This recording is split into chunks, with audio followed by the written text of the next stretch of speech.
Hey everybody, this is Eric from Cornerstone Performance. I'm here at Big Techs. We're going to talk about how to properly mount and set up your LPVO.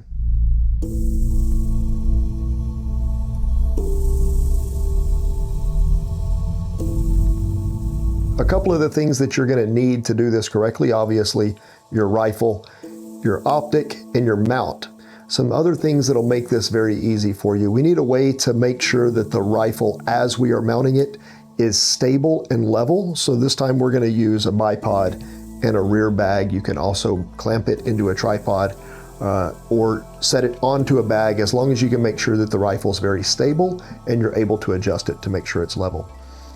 Some things that we'll need: a torque wrench with appropriate bits for your particular mount, a paint pen for witness marking, a Sharpie, some levels so that we can make sure that the rifle and the optic are level, some black tape. We'll talk about what that's used for, electrical tape. This is a laser level, but a 4-foot like carpenter's level is also useful. We just need a straight line on the wall so that we can level the reticle itself. A flashlight, a ruler or a tape measure, and at least one little piece of painter's tape.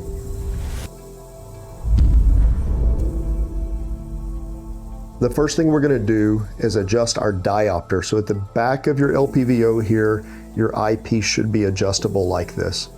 The way we're going to adjust this twice, the first thing that we're going to do before we start mounting anything is look through the optic, either at a blue sky or a white wall, just something that is flat and well lit. We're going to look through the optic and we're going to adjust this eyepiece so that the crosshairs are very crisp. So we're going to do it on 1x. We'll talk about why we're doing some of this the way that we are in just a minute. But turn it to 1x, look at that wall or look at the sky, see if the crosshairs are crisp and clear, then close your eyes, make an adjustment. You can make about a 1/4 of a turn adjustment. Open your eyes, look through it, and just ask yourself, is that better or worse? Close your eyes, make an adjustment, ask yourself, okay, well, the first one was not as good, that one is way worse, so we're going to go back to where we started. We're going to fine tune it the other way. 1/4 turn and a 1/4 turn. Look through the optic. We can make big adjustments because we're going to fine tune it later, but just make sure that the crosshairs are crisp. Note, what we don't want to do is look through the optic while we're adjusting it, because you can think of this as kind of the prescription on your vision lenses. If we are looking through it while we adjust it, our eyes are focusing while this is trying to focus, and we'll kind of get a false positive. So close your eyes, make an adjustment, open them, and get a fresh look at the crosshair. Once the crosshairs are crisp, don't touch it anymore for right now. That part is done. The next thing we're going to do is determine optimal eye relief for this optic. So again, set it on 1x. We're going to use our flashlight. Turn the flashlight on, put it here, and then on the eyepiece, you can see we've got this circle of light. So then we're going to move the sheet of paper away, and you see how the light gets tighter, and then it begins to expand again, right there where the light is tightest. So that spot right there is optimal eye relief for this optic. We can use our ruler or tape measure. We measure from the piece of paper there to the back of the objective is 4 inches. So we know that optimal eye relief for this optic is going to be right at 4 inches. We're going to need that information for later.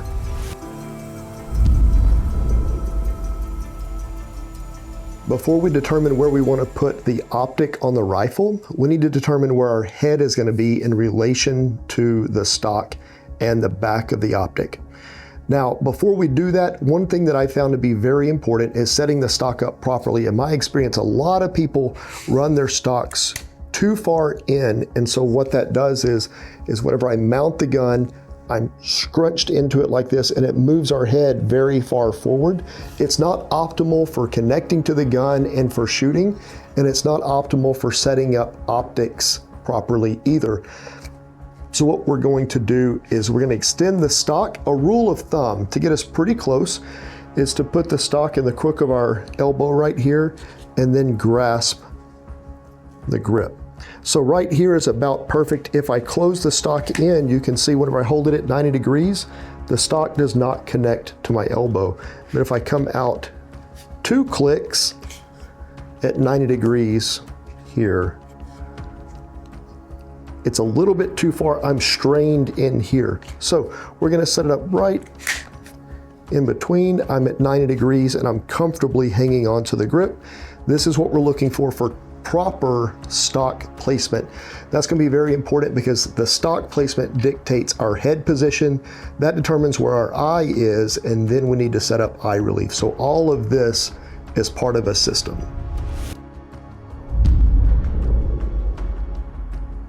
After we've got the stock set up properly, we need to determine where our eye is in relation to the stock. So what we're going to do, without an optic on the rifle, we're just going to mount the rifle a few times, take it off from a couple of different positions, mount the rifle so that we know that we're comfortable. Once the rifle is mounted, we're going to get somebody to come in and put a little ticky mark on the blue tape right underneath our eye. So wherever your eye is, we want a little ticky mark on the blue tape so that we know where our eye is. Then we use that in conjunction with the eye relief we determined a few minutes ago to decide where to put the back of the scope.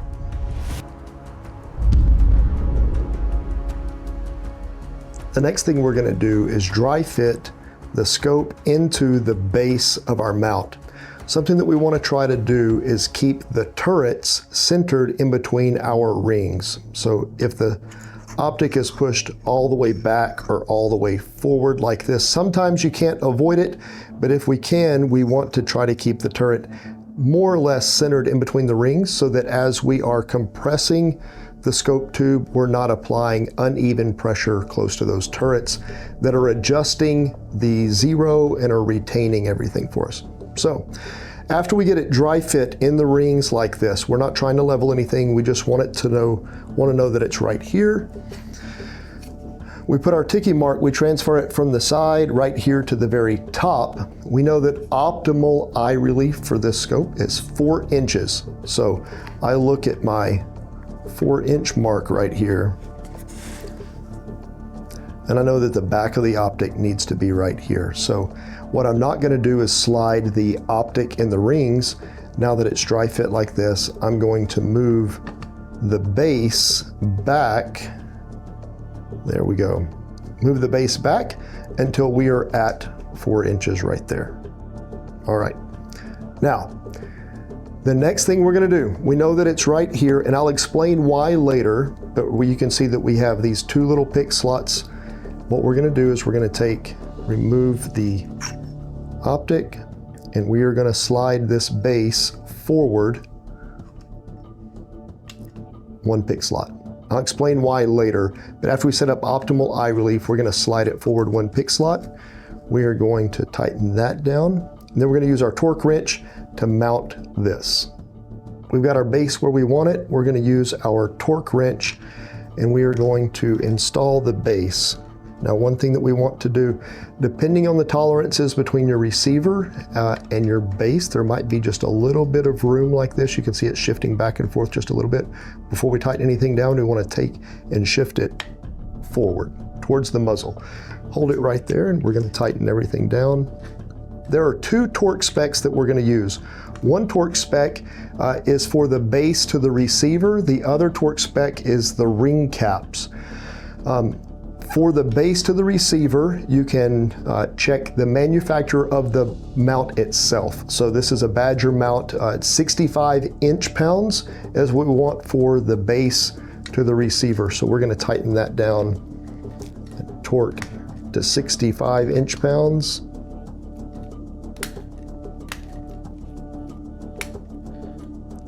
Now, there we go. Remember, after you use a torque wrench, to run it back down to 0. Okay, so our base is installed correctly. Now we're going to set our optic back up. Since this one was able to be centered, we know exactly where it needs to go. We're just going to shift it back. If it's off by, a little 1/8 of an inch or something is fine. We just want to get it centered in here. like that. That's where this is going to go. Now that we know where the scope needs to go, we need to get the rifle level before we install the scope itself with the cap rings. So we use little levels here. I've got this one adjusted. The bipod, I tightened it down to where it's not real loose, use a real heavy bag in the rear, and we're able to get the rifle real stable and know that it is level. The next thing that we need to do now that the rifle is also level the scope itself. So if you have to, we can use little levels on the turrets themselves, but there's really nothing that guarantees. If we're going to do this, we do it on the turret itself and not the cap. So you put it there and not here, but there's really nothing that guarantees that that turret cap is actually in line with the reticle itself. We're concerned with the reticle. So what I'm going to use is this laser level. You can also just use something like a carpenter's level and just put a line on the wall. After we get our line level, then we just look through the optic. We have our level line, and then we're going to make adjustments to the scope.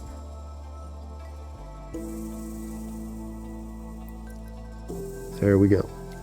So that our reticle is also level.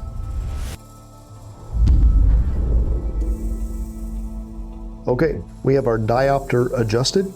We have our mount correctly set up on the rifle. The rifle is level.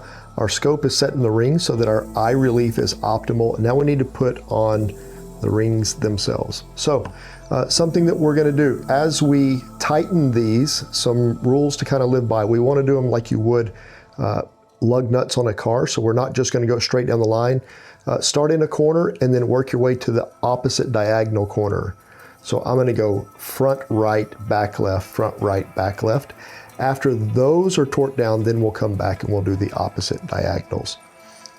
A thing to watch out for as we tighten these down, if I just go straight here and I start torquing this down, as I tighten it down, the ring is going to be offset a little bit, so the cap will be sitting like this. The problem with that is your screw wants to go straight down, but now we're applying pressure here, and as we do that, I'm trying to apply 18 inch-pounds, but it's not 18 inch-pounds here, it's 18 inch-pounds here, and we're getting a false torque.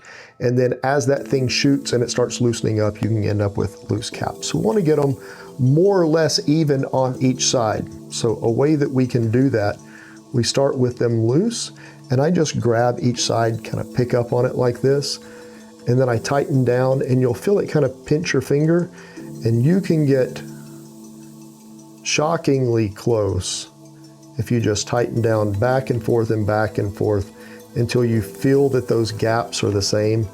That's going to be more than adequate for what we're wanting to do. And I just want to get them snug, back and forth like this.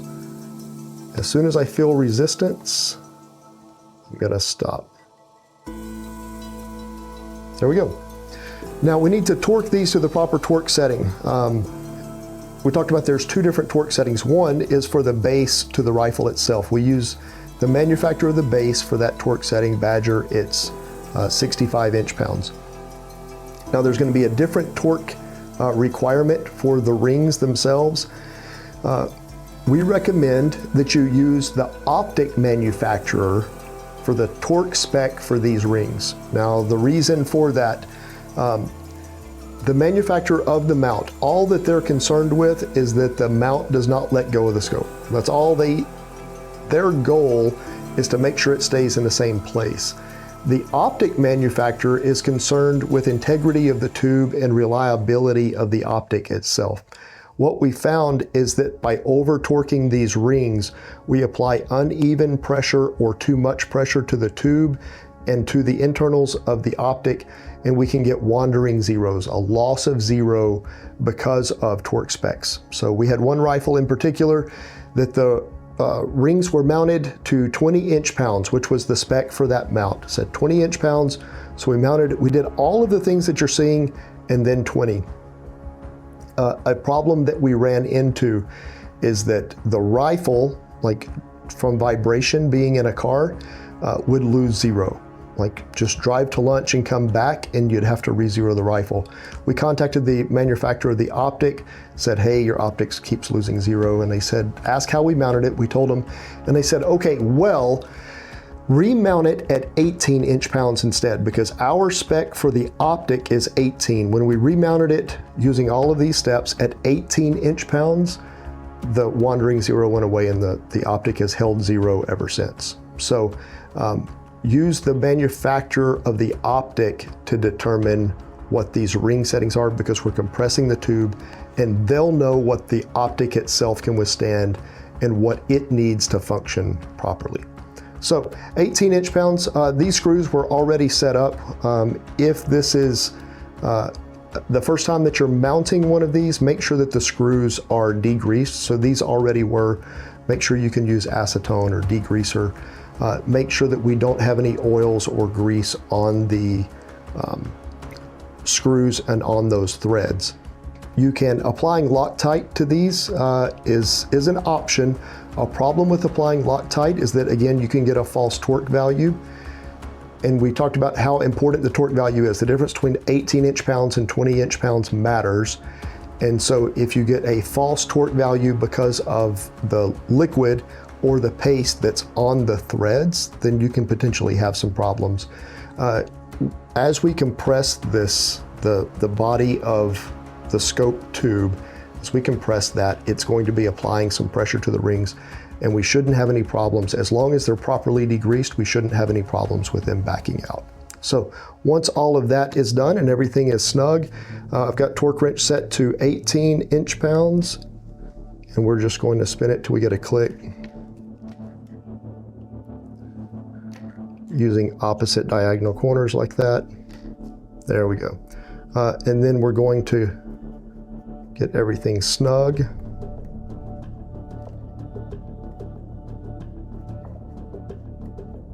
While I'm tightening these down, we'll talk about bits for a second. The bits that you use matter only because if you use inexpensive bits, sometimes you have to be careful because they end up breaking or they don't fit precisely. And if they don't fit precisely, then what happens is they start rounding off corners and you end up with stripped out heads on your screws. These bits that are the best that I've found, they're made by Milwaukee. So like, you know, the tool section of Home Depot, you can buy a set for $15 or $20 that contains all the bits that you're gonna need. And they're impact rated, so they're made to be used like on their impact drivers, which is more than strong enough for all of these. They seem to fit very tight. So everything has got its first click, and now we're just going to go around just like you would changing a tire. We're just going to make sure that everything here is torqued. Give it a couple of clicks just to make ourselves feel good, and then reset our torque wrench back to zero.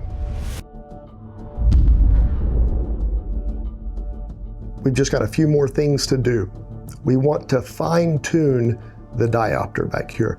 Now that everything is set up correctly, now remember, the use case for this is something like what we do in our patrol marksman classes. We are optimizing this LPVO to be used at 1x. So I want everything to be perfect at 1x. And we did a podcast here at Big Techs talking about the patrol marksman program and like some of the reasons why we do the things that we do. But we need optimized setup for 1x. And then we need that red dot bright dot to be zoomable up. So optimized for 1x is what we're looking for. In order to accomplish this, so our diopter is set up so the crosshairs are crisp. The problem that you'll run into, depending on the optic, sometimes whenever you mount this thing and you look through it at a target, you might have noticed before, I look through it at the target and the target does not appear the same as what I see with my eye on 1x. And so we think, well, it's not a true 1x. Well, and maybe it's not, but maybe the diopter just needs to get focused. So the way that we do that is we look at an object downrange. So find a target look at it downrange. I recommend doing this at 100 yards. The reason that we do it at 100 yards is because the parallax on this optic is preset, so these don't have adjustable parallax. They're set up to be optimized at 100, so we'll just also optimize this diopter to be good at 100. You can do it closer, so if you set this thing up to be optimal, you know, if you look at a target at 25 or 35 yards and set it up perfect for that, then you'll have some distortion further out. I have found that if you optimize it for 100, it will also be fine at 25 and 35. So find something 100 yards away, mount the rifle, look at the object, and then just look through the optic. And we want to see, is this the same? Am I looking at the same object? Like, well, no, it's a little bit too small. So we look away, we make small adjustments and come back into it. Yep, that looks better. Come off of it, make a small adjustment, look at that object again. Okay, yep, that's perfect. Look away, make small adjustments. No, that's bad. Okay, so now we know that somewhere between here and there is perfect. So all of this was good. When we find that range of what was good, I recommend just putting the diopter right in the middle of that good range. You've usually got at least a quarter of a turn that it is all good. So find the middle of that kind of quarter turn or half turn, put it right there in the middle.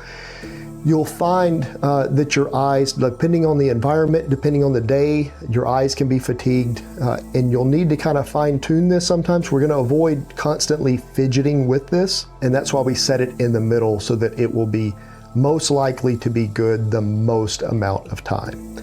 After we've got that set up, so our diopter is where we want it, we're gonna come back, and that's why we have our electrical tape. So when the diopter is perfect, we're gonna come in and peel off a piece of electrical tape here. We want to tape that diopter in place right here where it's at. So we can use some black electrical tape to do that. Stretch it tight. This is especially important for optics. This is an EOTech Voodoo 1:8, and you'll see it does have a throw lever, but the entire eyepiece turns. And so what happens sometimes is as we're using this optic here, when we go to turn and adjust the magnification, you end up grabbing back here and you can end up spinning the diopter. So while you're trying to zoom in, you're also adjusting the focus of the reticle, which turns into problems. So we get that thing taped down. The black tape is not a perfect solution. It's going to, especially in the heat, we're here in Texas, that thing is, the tape's gonna get kind of mushy, it's gonna wear out, which is okay. When that happens, you just peel it off and you retape it. You only need about that much tape, so buy a $3 roll of tape and it'll be good for the rest of your life. And whenever that tape wears out, we're just going to reset it. The last thing we're gonna do is witness mark everything. So I've got an ink pen here. This is the Sharpie brand. I found these to be pretty good. And we're gonna come in and we're just gonna put a little witness mark on each one of these screws so that if anything ever does start to back out, it'll be very obvious. We can identify it immediately. I'm also going to, over here on the other side, I'm going to witness mark those screws that mount the base to the receiver itself. Then I'm also going to come in, and you'll have a picture over here on the other side. I'm going to come in and I'm going to put one little witness mark of the base of the scope mount to the receiver, just connecting that. Sometimes people, for some reason, they need to take all of this off. And if you ever need to take all of this off and then you go to reinstall it, if it's not reinstalled in the same pick slot, you will lose 0. Sometimes by a lot. It's really surprising. You wouldn't think that it would matter, but it does. So just in case we ever need to remove this, when we put it back on, it needs to go back in the same spot, and just one little swipe with a paint pen accomplishes that for us.